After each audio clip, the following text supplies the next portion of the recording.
Ingeniero comercial de profesión, graduado en la Universidad Católica de Santiago de Guayaquil, ha realizado cursos de finanzas en la IDE y ha participado en el programa de gobernabilidad y gerencia política de la Universidad Católica de Guayaquil con el auspicio de la George Washington University. Paralelo a eso, su ejercicio profesional es un reconocido periodista de opinión especializado en temas económicos, es un ciudadano comprometido con causas sociales ligadas al desarrollo local y territorial.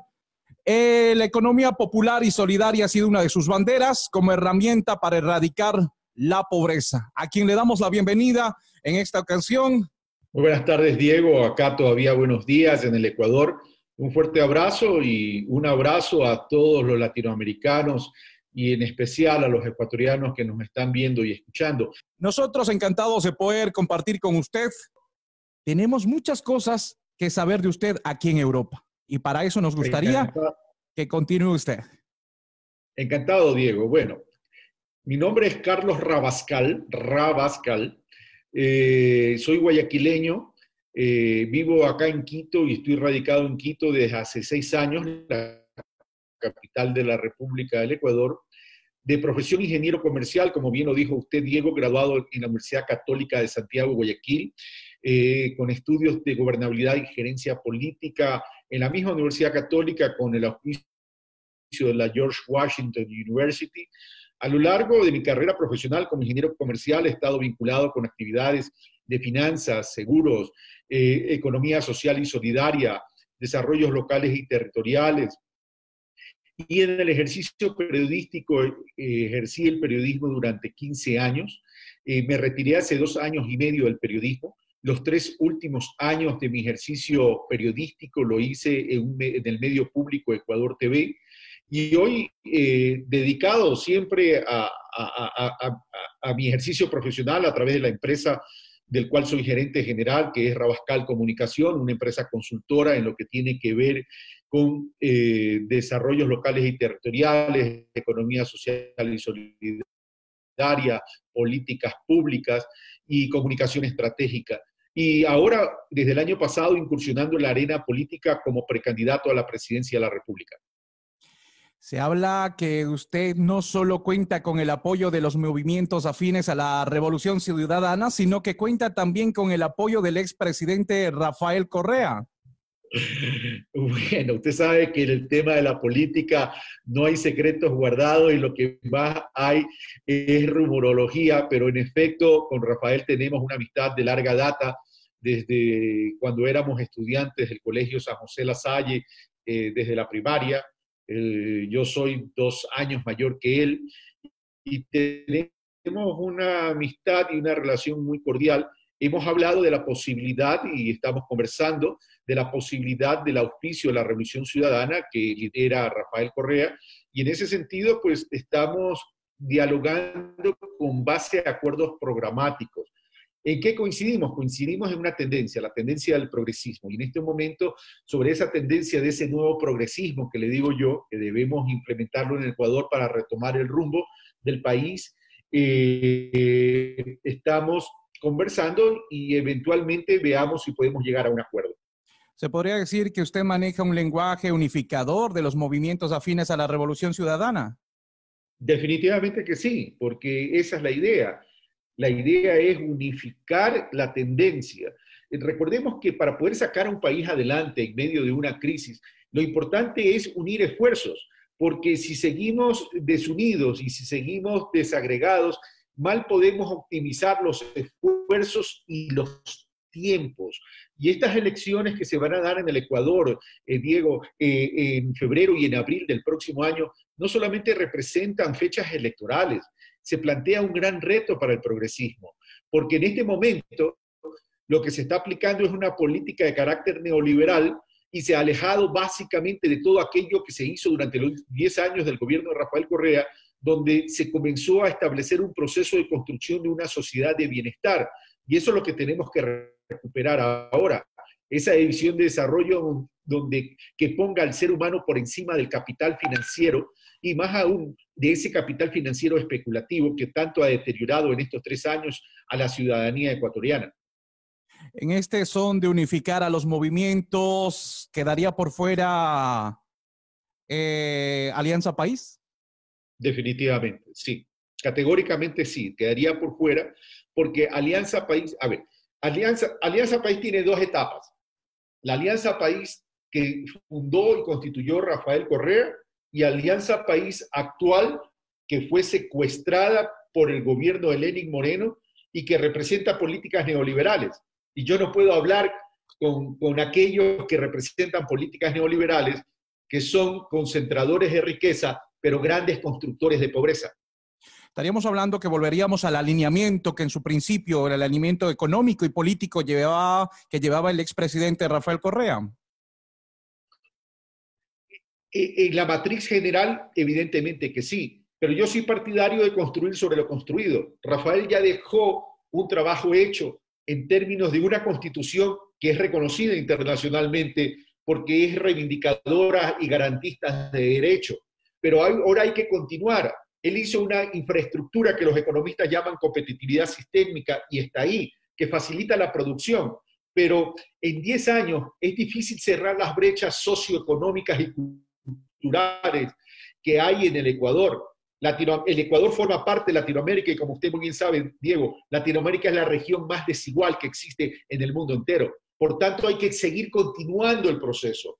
Ese legado que ya dejó Rafael, la mejor manera de honrarlo es construir sobre lo construido, corregir aquello que eventualmente se pudo haber hecho débil y hacer y complementar aquello con lo que no se pudo hacer porque el proceso todavía todavía de 10 años, todavía no ha madurado y tenemos que alcanzar esa maduración a través de las políticas públicas que tenemos que implementar.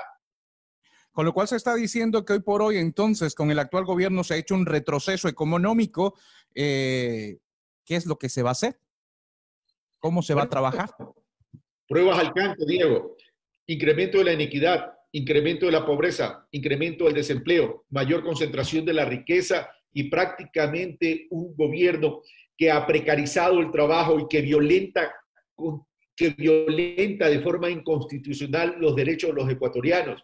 Una disminución en la salud pública de $2.000 millones en términos de presupuesto, una disminución en la salud pública del 36%, 25% de pobreza en el Ecuador, 4 millones de ecuatorianos que viven con $2 diarios, 6 de cada 10 ecuatorianos que viven en la informalidad, que no tienen trabajo o ingresos seguros. Es evidente que ha habido un retroceso y adicionalmente, para enfrentar la crisis, en vez de proteger al ser humano, en vez de proteger al trabajador, le quiere cargar de más impuestos y precarizar el trabajo. Adicionalmente, significó reducir el ingreso de los trabajadores del sector privado en un 50%.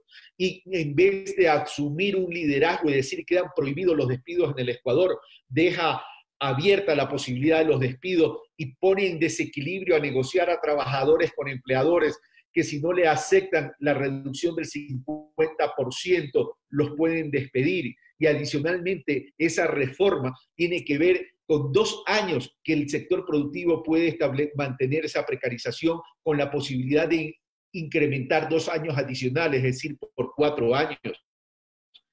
Si eso no es violentar los derechos de los trabajadores, si eso es no respetar, si eso no es respetar, no respetar la dignidad de los ecuatorianos, entonces, ¿qué es la dignidad y qué es los derechos? Precisamente en esto el mundo acaba de padecer una pandemia y precisamente Ecuador ha estado en el ojo del huracán en medios internacionales por cómo se ha gestionado el COVID-19. Hemos sido noticia de muertos, hemos sido noticia de personas que fallecían en la calle. ¿Cuál es la visión que tiene el precandidato de esto? Partamos de algo. No podemos dejar de reconocer que es una crisis mundial. No solamente es una crisis sanitaria, es una crisis humanitaria. Pero esta crisis sanitaria y humanitaria tiene un coletazo en la economía. Y al tener un coletazo en la economía, trasciende también a lo económico y a lo social, evidentemente. A lo económico, porque se rompieron las cadenas de producción, empleo y pago. Y adicionalmente, ¿eso qué hace? Eso hace que haya escasez de recursos. Pero en el mundo entero, los países han reaccionado y han dicho, el Estado debe ser un Estado presente y eficiente. Y la sociedad mundial está regresando a mirar al Estado para que el Estado intervenga. Aquí en el Ecuador, lamentablemente, estamos yendo en contravía de lo que se está haciendo en otros países. Todavía se discute que el Estado no es tan necesario y el Estado no debe ser tan presente porque muchas de las cosas las debe manejar el sector privado. Pero estamos viendo que en salud pública es fundamental la presencia del Estado. Y en ese sentido, lo que debió haber hecho el Ecuador es liberar recursos para poder atender esta crisis sanitaria y esta crisis económica. Pero en vez de liberar los recursos, ¿qué hizo? En vez de ir donde los deudores, donde los acreedores de los bonos 2020 y donde los países acreedores del Ecuador y decirles, señores, estamos viviendo una crisis, no podemos pagar, no es que no querramos pagarle la deuda, sino que en este momento no podemos pagarle porque tengo que establecer la prioridad, la vida, la salud, el empleo y la producción de los ecuatorianos. ¿Qué hizo? En el mes de marzo pagó 1.600 millones de dólares. En el mes de agosto anuncia el pago de 800 millones de dólares. Y en este año se van a vencer 5.000 millones de dólares. Solo si hubiera reestructurado la deuda, hubiera establecido la prioridad, hubiéramos liberado solamente entre marzo y agosto 1.600 millones de dólares. Y en vez de quererle cobrar impuestos a los trabajadores, hubiera podido establecer un impuesto a 270 grupos económicos, a aquellos que tienen más de $1 millón de patrimonio, con lo cual hubiéramos podido recaudar 435 millones de dólares. Solo ahí ya tuviéramos, solo ahí entre los 1.600 y los 400 tuviéramos 2.000 millones de dólares. Y adicionalmente hubiéramos podido establecer una política de salvaguardia para controlar la salida de divisas, controlando la importación, que a 375 partidas hubiéramos podido también obtener 400 millones de más. Y ahí hubiéramos tenido 2.400 millones de dólares. Pero también hay que evitar la salida de capitales.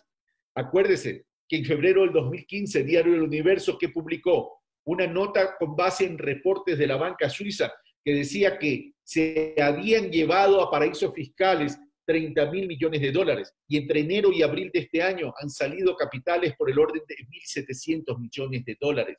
Y el gobierno nacional no está haciendo absolutamente nada para proteger la dolarización, evitando la salida de divisas y controlando las importaciones. Se hubiera podido liberar el Banco Central del Ecuador para que pueda inyectar recursos monetarios a la economía a través del propio gobierno central por 5.000 millones de dólares y ya tuviéramos entre 7.000 y 8.000, más los créditos de los organismos multilaterales que ya estaban aprobados con 4.000 millones de dólares, estuviéramos en los 12.000 millones de dólares para enfrentar la crisis sanitaria y la crisis económica. Hubiéramos prohibido el despido en el Ecuador, asumiendo una especie de renta universal del salario por un porcentaje para evitar esos despidos y tener tranquilidad, porque si no produzco, no vendo, si no produzco ni vendo, no facturo, si no produzco, vendo y ni facturo, tampoco puedo cobrar ni pagar. Por tanto, teníamos que haber establecido la obligatoriedad de la reestructuración de la deuda de los ciudadanos, de las micros, pequeñas y medianas empresas, pero nada de eso se ha hecho aquí en el Ecuador. Por eso es que levanto la voz, por eso es que me indigno y por eso es que convoco a la unidad del progresismo para corregir todo este desaguisado que ha armado el gobierno ecuatoriano y para retomar ese rumbo, Diego. Se habla precisamente en cuanto a la deuda que ha contraído el gobierno ecuatoriano, una deuda donde se dice que por el gobierno actual han vuelto a tener financiación de parte del FMI, que sin embargo, sin el gobierno actual, no tendrían ese tipo de financiación. Pues yo le diría a mi querido Diego que yo prefiero evitar y no contar con el Fondo Monetario Internacional, porque tener financiamiento violentando la dignidad y poniendo a un pueblo de rodillas no es digno.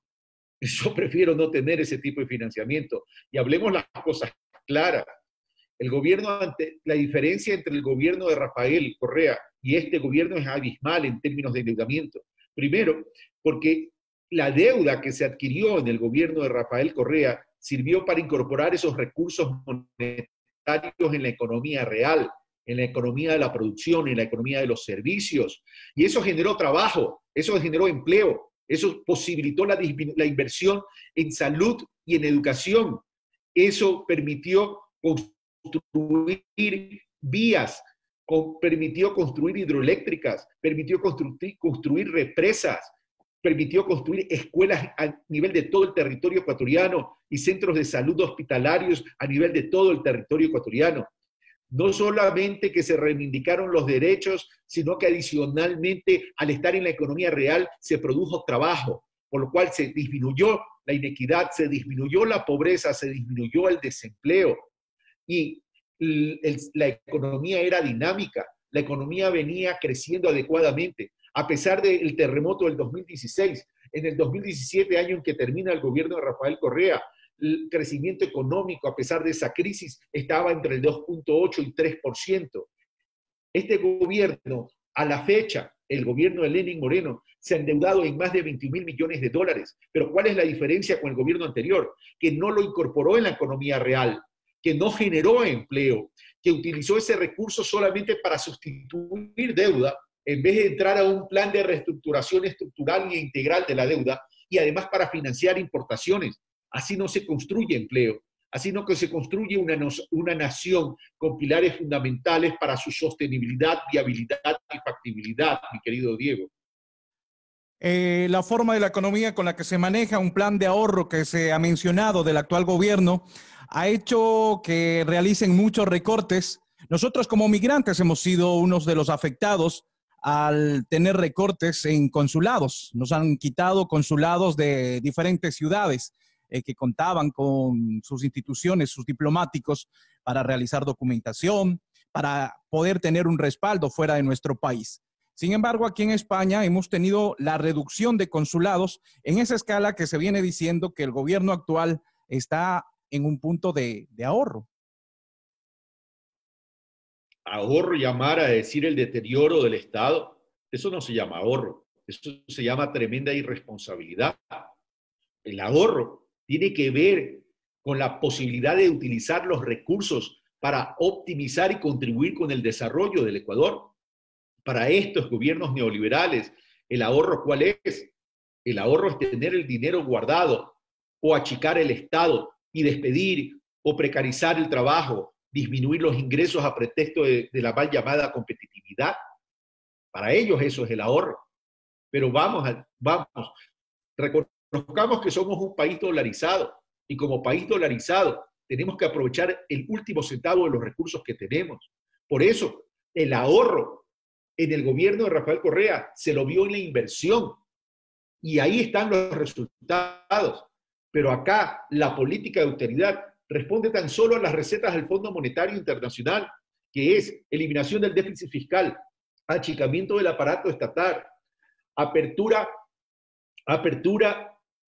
indiscriminada del comercio y adicionalmente precarización del trabajo. Pero comencemos por el déficit fiscal. Parecería que este gobierno no entiende que el déficit fiscal no es malo per se. La mayoría de los países en el mundo tienen déficit fiscal. El problema no es el déficit fiscal, el problema es olvidarse de la economía interna, de la economía real, de la producción, de los servicios, de la generación de empleo. Por eso que el Ecuador está teniendo estos problemas y está teniendo problemas serios y lo está reflejando más aún en los hechos de corrupción en medio de las crisis. Y ahí sí no me hablan de ahorro. Cuando reparten los hospitales como cuota política al mejor estilo del reparto de las aduanas en la década de los 80 y de los 90, ¿para qué les entregó los hospitales a la familia Bucarán en Guayaquil? ¿Y para qué les entregó los hospitales a ciertos asambleístas para tan solo obtener una mayoría en la Asamblea Nacional? Ahí no me habla de ahorro, ahí no hay austeridad.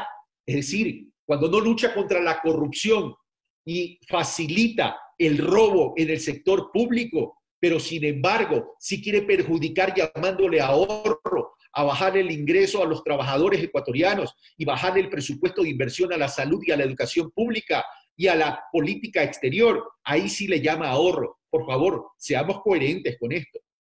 ¿Cuál sería la versión para poder salir de la crisis que lleva Ecuador? No estamos hablando de una crisis que solo ha afectado a Ecuador, sino de una crisis mundial.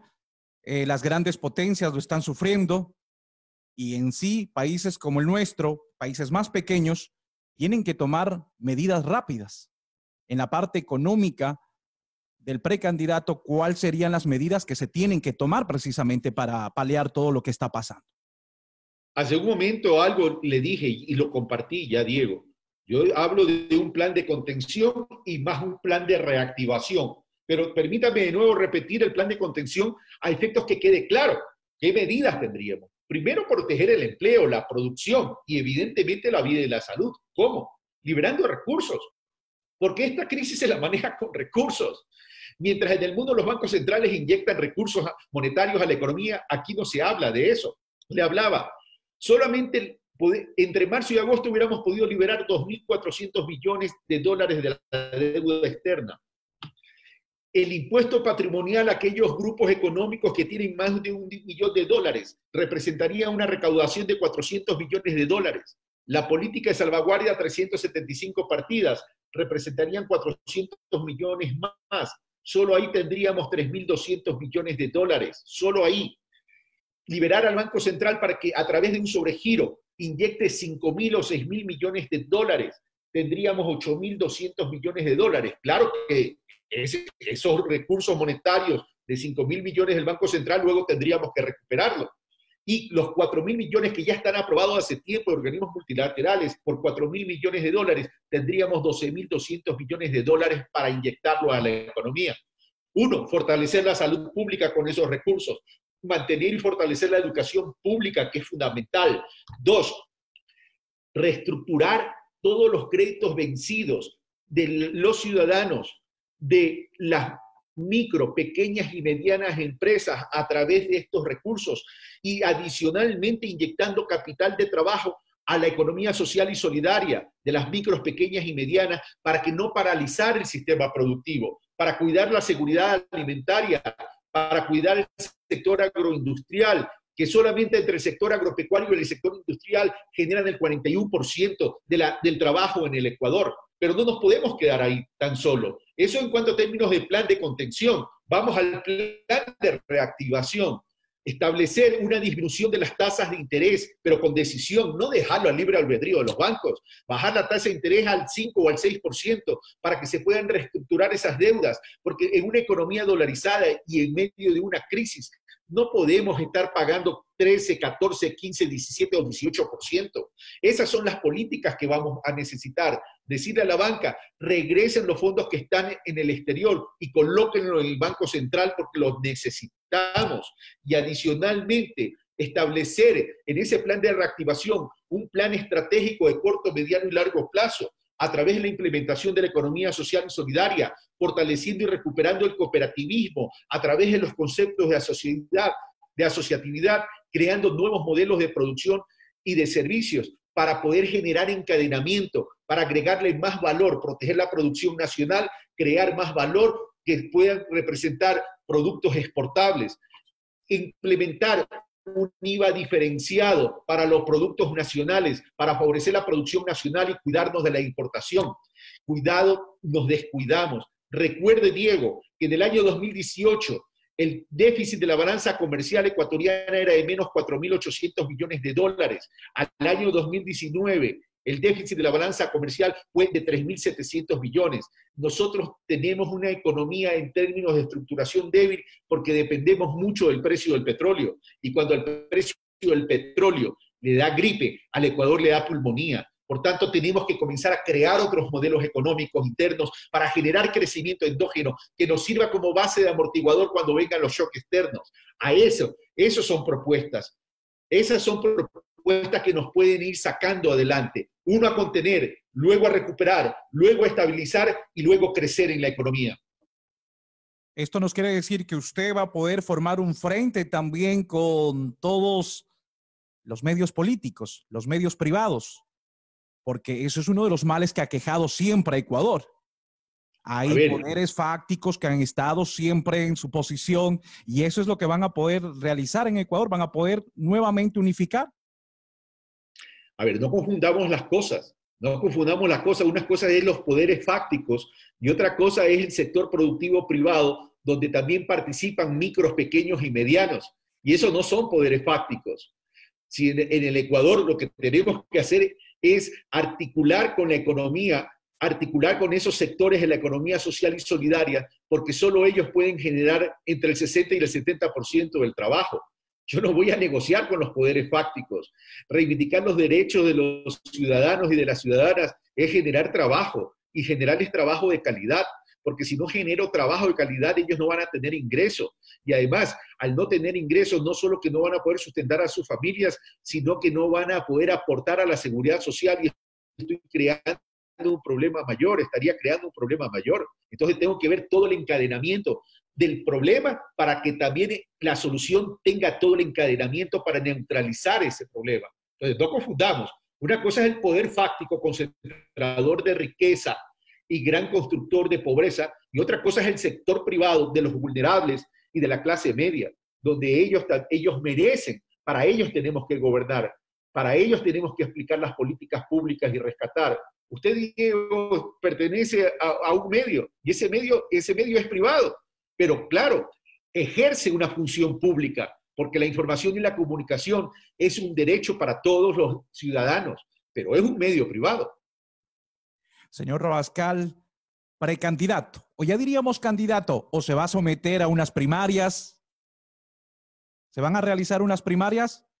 Debería, a ver, soy precandidato y dejémoslo en ese nivel, porque en este momento, a estas alturas en el Ecuador, nadie puede ser candidato todavía, porque primero no hay una convocatoria a elecciones, eso se dará en el mes de octubre o en el mes de septiembre, si no me equivoco, de acuerdo al calendario electoral. Y segundo, seremos candidatos en el momento que podamos inscribir una candidatura. Pero yo sí, me someto a las primarias, por supuesto. Si eso debe ser parte fundamental de toda democracia. En otros países del mundo se establecen primarias, ¿por qué tenerle miedo? Lo que sí yo le digo es que yo soy de aquellos que no me quedo inmovilizado y que construyo mi propio liderazgo y que estoy construyendo y promoviendo liderazgos territoriales, porque ese es otro problema que ha tenido el Ecuador y que tenemos que reformarlo y reconstituirlo. Ya el Ecuador no puede seguir viviendo en un hipercentralismo donde no se incentiva la equidad territorial, donde no se incentiva la economía territorial. Entonces tenemos que comenzar a pensar en el Ecuador en una reestructuración que nos pueda llevar hacia el verdadero desarrollo. Ya se hizo lo que se debió hacer en el proceso de los 10 años. Ahora a nosotros nos toca continuar. Lo que sí, el que venga en representación de esa unificación del progresismo tiene que mostrar transparencia, honestidad, capacidad, conocimiento y liderazgo, porque cuidado nos vuelve a pasar lo que pasó con Lenín Moreno, que por pensar que era buena gente y que el equipo lo iba a poder soportar, luego traicionó. Cuidado con eso. Si se va a elegir a alguien que sea capaz de dirigir el Ecuador y que sea capaz de liderar al país. Para nosotros, aquí en Europa, muchos migrantes, muchos ecuatorianos que estamos fuera de nuestra patria. Seguimos nuestra patria, seguimos manteniéndola ahí. Ha habido un punto muy importante, se nos tomó en cuenta durante un tiempo, pero hoy por hoy estamos nuevamente abandonados. Nuevamente se ha vuelto al abandono, como habíamos dicho, consulados cerrados. ¿Se va a volver también con esto? ¿Habría también una nueva beta para nosotros los migrantes, los que vivimos fuera, los que no nos olvidamos de nuestros países también? Mire, mi querido Diego, si hay algo que soy yo, es leal y agradecido. Más bien, pongamos las cosas en orden. Aquí hace poco se quiso homenajear a quienes tuvieron la idea de implementar la dolarización en el Ecuador. En vez de homenajear a las víctimas de ese feriado bancario, a las víctimas de ese feriado bancario que tuvieron que salir del país, dejando familias, que se les fracturó la felicidad y los hogares para ir a otros mundos, a comenzar de menos cero. Y gracias a ustedes, gracias a ese amor potente que ustedes tienen por la patria, gracias a ese amor y solidaridad que ustedes tienen por la patria, el Ecuador pudo vivir de sus remesas, de los dineros que ustedes enviaron durante mucho tiempo. Les recuerdo que esas remesas constituyeron la segunda fuente de recursos para el país. Ustedes fueron los que mantuvieron la dolarización, ustedes fueron los que mantuvieron de lejos al país. Solo el año pasado Las remesas de ustedes representaron 2.549 millones de dólares y siguen preocupados por el Ecuador. Nosotros como Estado ecuatoriano y nosotros como ecuatorianos residentes en el territorio y en la geografía ecuatoriana tenemos que agradecerles. Y la mejor manera de agradecerles es incorporándolos a la vida política, es preocupándonos por sus vidas allá, porque el territorio ecuatoriano debe ser todo aquel territorio donde esté, aunque sea un solo ecuatoriano. Tenemos que preocuparnos que estén bien, tenemos que preocuparnos que no tengan inconvenientes, tenemos que preocuparnos de esa incorporación a la vida con la República del Ecuador, aunque estén lejos, y tenemos que establecer la infraestructura y los servicios necesarios para que estén monitoreando la calidad de vida que ustedes tienen y el desarrollo que ustedes tienen y facilitarles la vida. No los vamos a dejar abandonados, todo lo contrario. Vamos a establecer políticas inclusivas para todos, pero fundamentalmente en el exterior, para nuestros hermanos y hermanas ecuatorianos, a los cuales les agradecemos habernos sostenido durante mucho tiempo. Señor Rabascal, primeramente agradecerle el tiempo que nos ha dedicado y esperamos en octubre poder tener una nueva entrevista ya como candidato del movimiento. Muchísimas gracias por acompañarnos. Yo no me doy todavía por candidato porque esto es como el partido de fútbol. Mientras no exista el pitazo final del árbitro, no sabemos cuál sea el resultado y en política no hay cómo descuidarse. Mire, pero lo importante no es mi nombre. Yo no he puesto mi nombre como condición exclusiva para decir, ay, mi nombre tiene que ser la condición para unificar el progresismo, porque además yo soy una persona independiente y yo tengo los pies bien firmes sobre la tierra. Yo lo que quiero es que se rescate al país. Y si vaya otra persona que es capaz de unificar al progresismo y de sacar al país adelante, bienvenido sea. Pero aquí yo hablo como ciudadano y aunque no pueda continuar como candidato, seguiré siendo un ciudadano con conciencia crítica y reflexión social que tanto nos hace al Ecuador. Ya no hay espacio para vanidades y egos, no hay tiempo que perder. En 2 meses y medio se definen las candidaturas y ahí es donde tendremos que apuntalar ese progresismo para que el Ecuador salga adelante. Ya dejemos de celebrar la independencia con tanques y fusiles en la calle y recordemos que la verdadera libertad se la conquista todos los días. Por eso, ese pensamiento de ese filósofo alemán von Goethe me encanta. La libertad es como la vida, tan solo la merecen aquellos que saben conquistarla todos los días. Yo invito a que conquistemos esa libertad todos los días. Un fuerte abrazo, Diego, y bendiciones. Muchísimas gracias por acompañarnos. Latinos FM, música, noticias, entretenimiento, todo al alcance de tus manos. Descarga nuestra aplicación en Google Play. Latinos Espacio FM. También para iOS en Play Store. Conéctate con nosotros las 24 horas del día. Latinos FM 107.9, la más popular.